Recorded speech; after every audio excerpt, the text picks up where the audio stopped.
Adofonom yakodaye no ensem dodo na ena ekoso. Ni senti trending GH celebs enyade a betena se.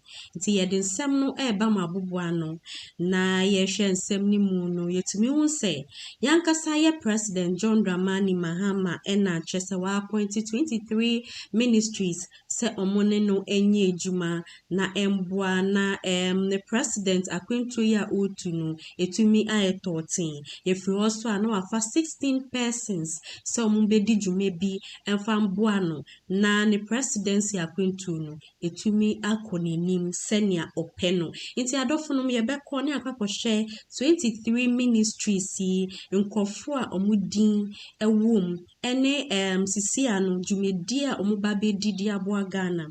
Yefiri also a 16 persons nso ene ekwakohye eye wine kra no mukanwa mane 16 nti sa 16 persons yakobo mudi mako akohye ejuma omusamba be didi aboa John Dramani Mahama se beboa magana betumi afa nentuma pa efra no adofonom kame ho na enkohye sa ejumedie we nyina ene wo mudi ni ne ekoso na yenso yedi hunya ekoso ewo Ghana ana wo yes ene wo 23 ministries ena ebe ye adwuma emprempre etino currently no we make nominations to some 23 persons we occupy the central government ministries and more than change he has also nominated 16 persons to head the 16 regional coordinating President John Mahama Ediomo eko aya sa portfolios no na adope na compilation of the full list no and ya boso bako e dia mawo say e be ya usu behu o minister and afei original minister President John Dramani Mahama also etimi ayino enti central government ministries no and central government ministers no akuritinga ayini Minister of Lands and Natural Resources, Emmanuel Ama Kofi-Boa. Minister of Local Government, Chieftaincy and Religious Affairs, Ahmed Ibrahim. Minister of Foreign Affairs, Samuel Okudzeto Ablakwa. Minister of Communication, Digital Technology and Innovations, Samuel Mete George. Minister of Environment, Science and Technology, Ibrahim Mutala Mohammed. Minister of Youth of State, Climate Change and Sustainability, Isifu Seidu. Minister of State, Government Communication, Felix Kwachi Ofosu. Minister of State, Special Initiatives, Emmanuel Kwejo Ejekum. Yako local government ministers, where the regional ministers, regional coordinating council heads, no, and they Eastern regional minister, Rita Akosua J. Awate. Northeast Petty Brentum, Central Regional Minister Edriamwa Eko Penny. So far, these are the 42 ministerial nominations by His Excellency John Dramani Mahama, and so the breakdown of sa nominations where and ministries, you know, and so President John Mahama swear in 6 and then your finance minister, your attorney general, your energy minister, your education minister, your food and agriculture minister, and your roads and highways minister. Now, me and do also one on the coverage in the call, one also a parliament,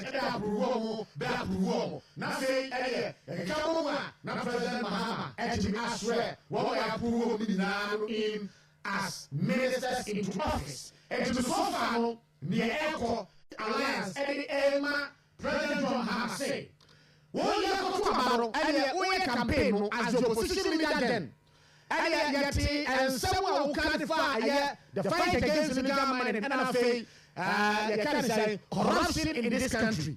Ukaya, this is Kaya, Emma Ghana for, who say, Nanda Gofado, a battle, Galamse Kua, Wabon Homoding, a battle Katashaku, Wabon Homoding, and they Ghana for the old presidential jet. Now, we'll have a private jet, and some of you, Nane, and the former defense minister, Dominic Mitchell, said, Samuel Okudzeto Blakwa, Senyamia na Dona Parliament, Wakovet na approved the Minister for Foreign Affairs, and Robe appreciate the diplomacy, no? Diplomacy, the kind diplomacy, and Robe appreciate now, and somehow 2nd January 2025, Council of State elections, in accordance with paragraph C, clause 2 of the Article 89 of the 1992 Constitution, the Electoral Commission will conduct elections to elect regional representatives to the Council of State. Oriel was saying qualified persons who intend to stand for the said elections should submit their nomination forms with 2 copies of a recent bust-size photograph against a red background showing their full face and ears. The nomination form shall be submitted to the regional director of their respective regions from Tuesday 28th January to Friday 31st January 2025 between the hours of 9 a.m. and 12 p.m. and 2 p.m. to 5 p.m. each day. Nominations must be proposed and seconded by 2 registered voters in the region and supported by 20 registered voters from the region. The candidate must consent to his nomination for election as a member of the Council of State. Completed nomination forms must be delivered to the regional director of the Electoral Commission at the place designated for the receipt of the nominations and at the time specified above.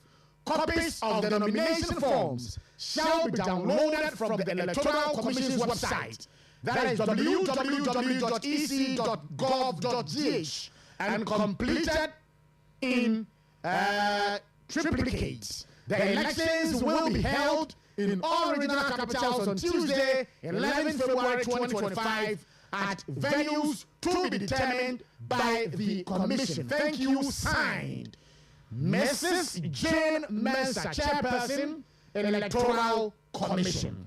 And you know, where a Council of State regional representatives elections are, Electoral Commission ever conducted, 11 February 2025. Adolfonom yetie nsɛm no sɛnea esi kɔɛ at the same time no yetie nkɔfo bebree din kyerɛ sɛ yɛabobɔ din a wobɛhu sɛ nipa yi sisi adeɛ ɔyɛ minister nti no yɛsa boss yɛde yɛtwa no mpunse saa so ɛna yɛredi nkrataa ɛde ama yɛhu dates a ɛwɔ sɛ nkɔfo pick your nomination forms ɔmo submitting no even the hours between time on bɛyɛ saa nneɛma no nyinaa no ɛho dates aba abɔnten na wei ɛna bebree na ɛkyerɛ sɛ sisi ana yeyi mu sɛ ministers Okudzeto Ablakwa wom sana Sam George nso ɛwom kyerɛ din a yɛabobɔ deɛ bebree na ɛna ɛwom ebi mo so bɔ mo ho mmɔden nti ne de brɛ na ɛde ama mo ɛfatɔ no saa so na ebi mo nso deɛ yɛhwɛ mu a yɛnhyɛ daa ɛnhu na mmom no yɛhopi sɛ de brɛ a wɔde ama mo nko adeɛ ɛbɛma mo bɛma ne app wɔbɛtena ase ombegyina omunaso brane no mwetumi abɔ adwuma ama Ghana etumi afa ne ntoma pa efra adofo no me amede sansem webre omidin de just AC I me wo trending GS celebs esom saa so na mesre obi omu se wa wo hwɛ me a ende ye da edikan a wo hwɛ me na mesre obi bre se obe subscribe like na share ma foforo so ensan kebi news ya me present ye ofra wa mam times up ewo ho adofonom ahanom ena medu besi trending GS celebs so eni just esi enemy dim bio makram